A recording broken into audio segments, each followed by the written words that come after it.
Assalamualaikum warahmatullahi wabarakatuh. Kami dari kelompok 2, di sini kami akan menjelaskan materi tentang perbedaan fatwa dan jurisprudensi dalam konteks fikih Islam. Perbedaan pemikiran hukum Islam di Indonesia ada 4. Yang pertama yakni pemikiran fikih. Pemikiran fikih merupakan jenis produk pemikiran hukum Islam di Indonesia yang melahirkan berbagai jenis buku yang dipedomani. Yang kedua, pemikiran fatwa ulama. Pemikiran fatwa ulama merupakan jenis produk pemikiran hukum Islam yang berasal dari pemikiran ulama secara kolektif yang dituangkan dalam bentuk fatwa untuk menetapkan hukum. Yang ketiga, pemikiran jurisprudensi. Pemikiran jurisprudensi merupakan jenis pemikiran hukum Islam yang berasal dari pemikiran majelis hakim, kemudian dihimpun dan dijadikan sebagai keputusan pengadilan. Dan yang keempat, produk pemikiran undang-undang, yang mana merupakan jenis produk pemikiran hukum Islam di Indonesia yang berasal dari pemikiran para pakar hukum, akademisi, politisi, dan instansi terkait. Pengertian fatwa dan jurisprudensi. Fatwa dalam bahasa Arab artinya nasihat, petuah, jawaban, atau pendapat.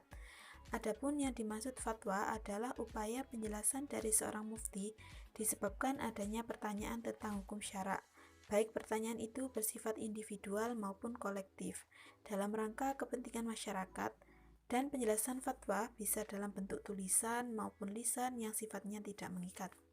Dan jurisprudensi. Jurisprudensi adalah keputusan hakim terdahulu untuk menghadapi suatu perkara yang tidak diatur dalam undang-undang dan dijadikan sebagai pedoman bagi para hakim yang lain dalam mengatasi permasalahan yang sama. Kriteria fatwa. Yang pertama, seorang mufti dalam memberi fatwa harus berniat semata-mata mencari keridhaan Allah Subhanahu wa taala dan jauh dari tujuan kepentingan duniawi seperti pangkat, kedudukan, kekayaan, kekuasaan, dan sebagainya. Yang kedua, seorang mufti juga harus menjaga wibawa, sabar, dan tidak menyombongkan diri. Yang ketiga, mufti yang ideal juga paham seluk-beluk ilmu kemasyarakatan sehingga fatwa yang dihasilkan punya maslahat dari semua sisi kehidupan.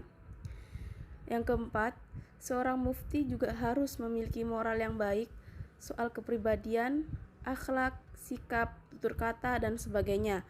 Hendaklah ia menjadi teladan bagi masyarakat.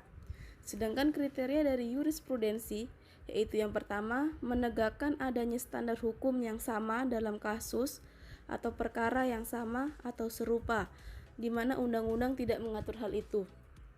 Yang kedua, mencegah kemungkinan terjadinya disparitas, perbedaan dalam berbagai putusan hakim pada kasus yang sama, sehingga kalaulah terjadi perbedaan putusan antara hakim yang satu dengan yang lain dalam kasus yang sama, maka jangan sampai menimbulkan disparitas tetapi hanya bercorak sebagai variabel secara kasuistik. Yang ketiga, menciptakan rasa kepastian hukum di masyarakat dengan adanya standar hukum yang sama dan menciptakan adanya kesamaan hukum serta sifat dapat diperkirakan pemecahan hukumnya. Dengan demikian, dapat dikemukakan bahwa jurisprudensi adalah manifestasi penemuan hukum. Selanjutnya, persamaan fatwa dan jurisprudensi. Segi persamaan antara keduanya ialah masing-masing dari hakim dan mufti atau ulama harus mempunyai dua pengetahuan, yaitu yang pertama, mengetahui kejadian atau peristiwa yang hendak diberikan fatwa atau diberikan putusan. Yang kedua, mengetahui hukum syara. Selanjutnya, perbedaan fatwa dan jurisprudensi. Yang pertama, memberi fatwa lebih luas lapangannya daripada memberi putusan, karena memberi fatwa menurut pendapat sebagai ulama boleh dilakukan oleh orang merdeka, lelaki, wanita, keluarga dekat, keluarga jauh, orang asing, dan teman sejawat. Sedangkan putusan hanya diberikan oleh orang merdeka yang lelaki dan tidak ada sangkut paut kekeluargaan dengan yang bersangkutan. Yang kedua, Putusan hakim berlaku untuk penggugat dan tergugat, berbeda dengan fatwa. Fatwa boleh diterima, boleh tidak. Yang ketiga, putusan hakim yang berbeda dengan pendapat mufti dipandang berlaku, dan fatwa mufti tidak dapat membatalkan putusan hakim, sedangkan putusan hakim dapat membatalkan fatwa mufti. Yang keempat, mufti tidak dapat memberi putusan terkecuali apabila dia telah menjadi hakim. Berbeda dengan hakim, dia wajib memberi fatwa bila telah merupakan suatu keharusan dan boleh memberi fatwa apabila belum merupakan suatu keharusan.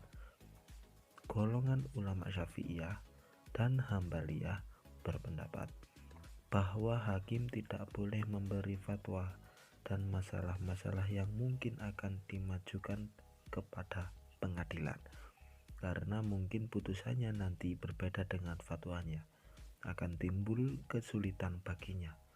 Karenanya Syuraiyah berkata, "Saya memutuskan perkara di antara kamu, bukan memberi fatwa." Terima kasih. Kami dari kelompok 2, Fitrian Nurinawati, Muhammad Afifuddin, dan Elisa Putri Sofia Nasari. Assalamualaikum warahmatullahi wabarakatuh.